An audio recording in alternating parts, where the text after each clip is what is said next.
안녕하세요. 정신 나간 신우 때문에 이혼한 30대 여성입니다.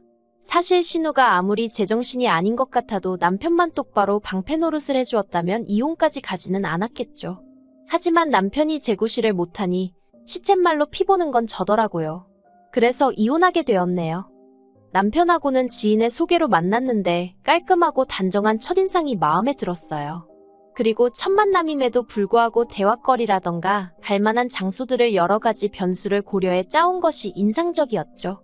제가 구두를 신고 올지 운동화를 신고 올지 몰라서 각각 코스를 짜왔다는데 뭔가 저를 되게 위해주는 느낌이라 좀 감동적이기도 하고 고맙기도 했고요. 아무튼 그렇게 첫 만남부터 좋은 인상을 받았기에 애프터가 들어왔을 때도 거절하지 않았고 이후로 몇 번의 만남을 더 갖다가 진지하게 연애를 시작했어요. 그리고 연애한 지 2년 만에 남편에게 프로포즈를 받고 정식으로 부부의 연을 맺었습니다. 남편은 일남일녀 중 차남이지만 위로 있는 신우하고는 나이 차이가 꽤 나요.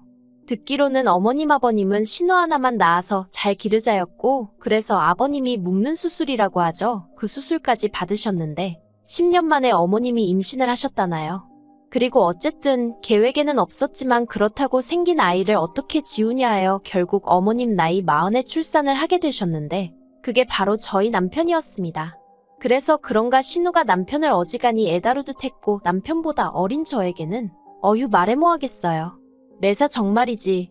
사사건건 간섭하고 참견하고 환장하겠더라고요. 처음에 결혼 이야기가 오가던 당시 시댁에서 집을 해주겠다고 하대요. 그리고 이 약속을 믿은 저희 친정에서는 본격적으로 결혼 준비를 해나가는 과정에서 제법 큰 금액의 현찰 예단을 건넸는데 이후로 황당한 이야기를 듣게 되었어요. 어머님 아버님이 집을 해주신다는 게 현찰로 1억을 해주시고 나머지는 대출을 받아주신다는 얘기였단걸요. 그리고 그 대출은 당연히 저희가 갚는 거였고요. 글쎄 뭐랄까 의도적으로 저를 속이신 건 아니라고 믿고 싶지만 어쨌든 저로서는 제 어리석음과 순진함을 탓하면서도 한편으론 야속한 마음이 들더라고요. 물론 그래도 여전히 남편이 저보다 많이 해왔고 그렇기에 이러쿵저러쿵 한마디도 입 밖으로 꺼내진 않았습니다. 그런데 이 과정에 있어서 정작 시부모님은 나름대로 민망해하시는 기색이 있었는데 신우가 그렇게 야단인 거예요. 어디 나가서 물어봐라.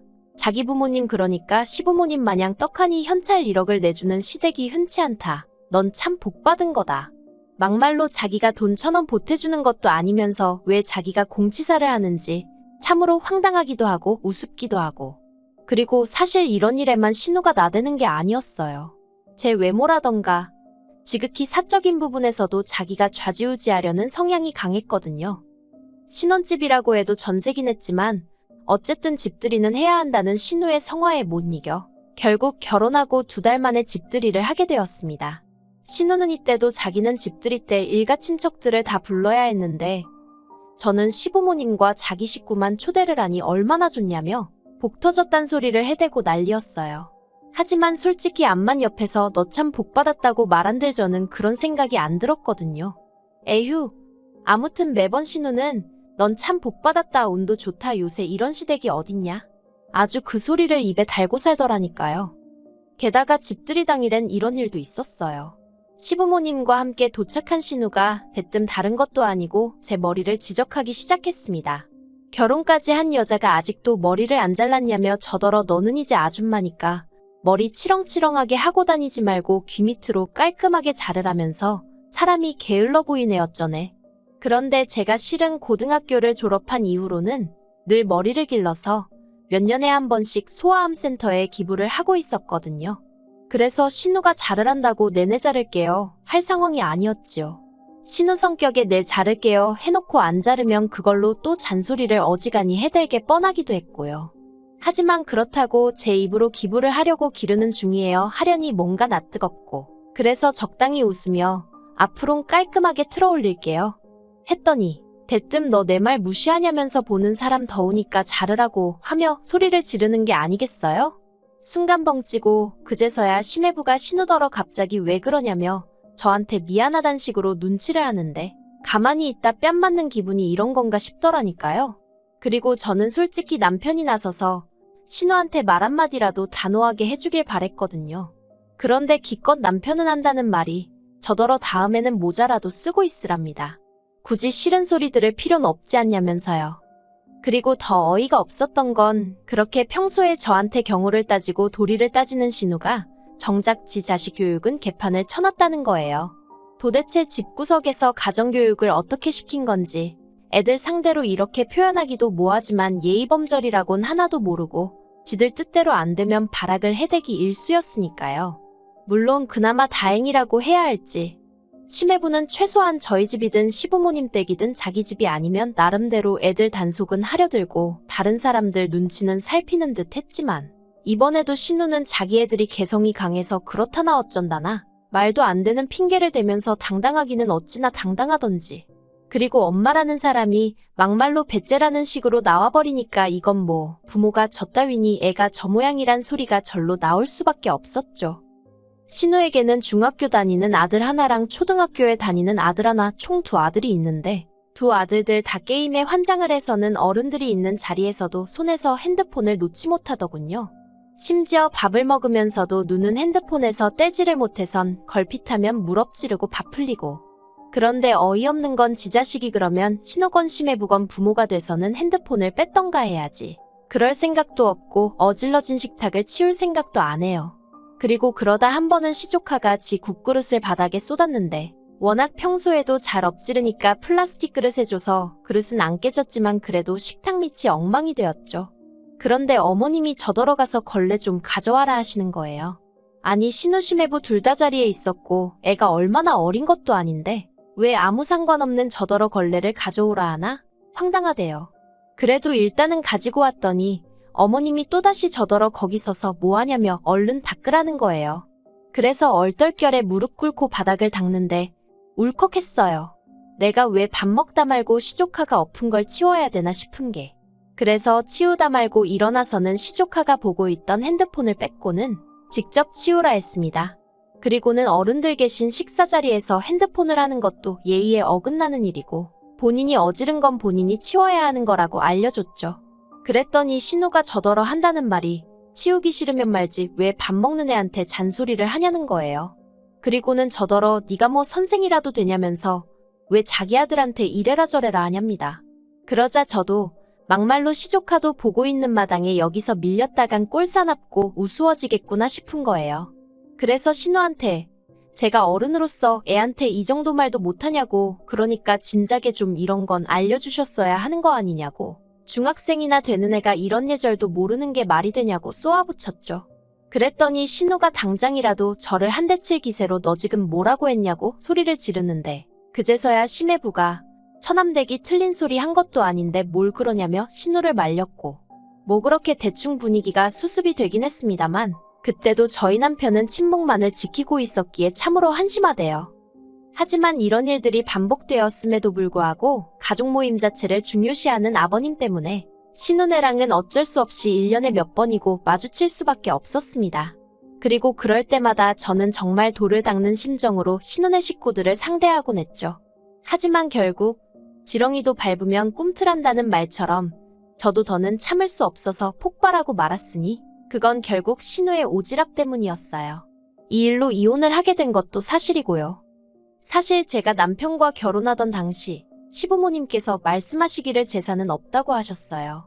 남편 말로는 어머님이 젊어서 제사 문제로 어지간히 큰어머님께 같은 며느리 입장임에도 불구하고 시달리셨는데 며느리한테 차마 그 꼴을 보여줄 순 없다며 아들이 장가가면 더는 큰 집에 안 가시겠다고 선포를 하셨다고 했거든요. 그래서 결혼 전부터 결혼하고 나면 명절 때 시댁에서 하루, 친정에서 하루 이렇게 보내기로 했었고 실제로 처음 2, 3년은 그렇게 보냈어요. 그런데 작년 추석부터 자꾸만 아버님이 다시 어머님도 그렇고 저희 부부도 그렇고 큰 집에 가서 인사도 드리고 제사도 돕고 그랬으면 좋겠다는 식으로 말씀을 하시는 거예요. 그리고 저야 당연히 내키지 않았죠. 어머님도 미쳤냐고 거길 왜 또 가라고 하냐고 안 간다고 하셨고 남편도 어머님이 거기서 시달리는 걸 보면서 자라서 그런지 아버님의 그런 말씀에 단박에 싫다고 했고요. 하지만 하도 아버님이 난리를 치셔서 결국 어머님은 안 가시고 저희 부부만 다녀오게 되었는데 이렇게 표현해도 될지 모르겠지만 큰아버님이나 큰어머님이나 저희 어머님이 왜 그렇게 싫어하시는지 참으로 알만한 성격이었어요. 큰 집에 도착하기가 무섭게 저를 부엌으로 데려가시더니 앞치마 주시고, 솔직히 저도 그 집에 갈 때는 일을 하게 될 거라는 어느 정도의 각오가 되어 있던 건 사실이에요. 하지만 최소한 큰 집 식구들한테 인사할 틈이라도 주시고 물 한 잔이라도 주셔야 하는 거 아닌가요? 그런데 하시는 말씀이 너는 여기 손님으로 온 게 아니니까 빨리빨리 움직여라. 여자가 굶뜨면 쓸모가 없다. 네 시애미가 널 좀 가르쳤느냐. 하긴 거기도 뭐 아는 게 있어야 가르치던지 하겠지. 제가 저희 어머님과 얼마나 가까워진 사이는 아니었지만 왜 자리에도 안 계신 분을 괜히 끌어들여 한 소리 하질 못해 안달이신지 도무지 이해가 되질 않더라니까요.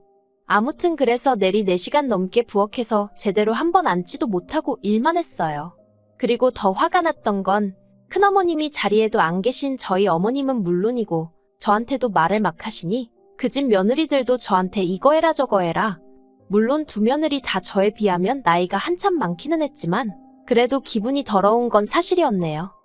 아무튼 그래서 그날 집으로 돌아오면서 남편더러 결혼할 때 약속한 거 안 잊었지 하니까 응 하더라고요. 그래서 나 이제 큰 집에 안 가겠다 했습니다. 연휴 끝물에나 친정에 가게 되는 것도 싫고 시댁 가서 신우한테 시달리면 됐지 큰 집까지 가서 하녀 노릇도 해야 하냐고 그렇게는 못한다고 결혼 전에 약속한 대로 하자고 했죠. 그랬더니 남편도 너는 가타부타 말은 안 하고 알겠다고 하대요. 그리고 실제로 지난 설에는 큰 집에 가라는 아버님의 말씀에 싫다하고 친정에 갔어요. 참고로 친정은 거리상 멀기도 멀어서 1년에 시댁에 10번 간다 치면 친정엔 명절을 포함해 2-3번 가는 게 전부였습니다. 아무튼 저희가 큰 집에 안 갔더니 아버님은 큰 집에 당신 체면이 안 선다고 죽어도 가기 싫다고 눈물까지 보이시는 어머님을 저희를 대신하여 기어이 끌고 가셨던 모양입니다. 그리고 그렇게 가신 어머님은 큰어머님의 며느리들하고 같이 제사 준비를 하셨다대요. 뿐만 아니라 그 와중에 큰어머님이 당신 아들들이 갈비를 좋아한다며 그걸 저희 어머님한테 하라고 시켜서 뜬금없이 갈비까지 사다가 재워놓고 오셨다는데 그러니 결국 그 화가 전부 다 아버님한테 향하는 건 어찌 보면 당연한 일이었고 그래서 두 분이 이혼하네만의 소리까지 나왔었거든요. 그런데 지난 어머님 생신 때 가족 모임에서 만난 신우가 다가올 추석은 어떻게 할 거냐며 이런저런 얘기를 하다가 갑자기 지난 설날에 있었던 일이 특히나 저 때문이란 식으로 얘기를 하대요. 신우가 한다는 말이 제가 착한 남편을 꼬셔서 큰 집에 안 가고 친정에 가는 바람에 어머님이 큰 집에 가게 된 거 아니냐며 저희만 고분고분 큰 집에 갔다 왔으면 그럴 일이 있었겠냐고요. 어이가 없어서 신우더러 그렇게 어머님이 큰어머님한테 당하는 동안 도대체 아버님도 그렇고 자식들은 다 뭐하고 있었냐고 물었어요. 특히 신우더러 그렇게 어머님이 안타까우면 같이 가서 좀 도와주시지. 형님은 왜 큰 집에 안 가냐고 그랬죠. 그랬더니 자기는 자기 시댁에 가지 않냐고 그러길래 아니 그러면 미리 어머님이 하실 음식이라도 같이 해드리던가.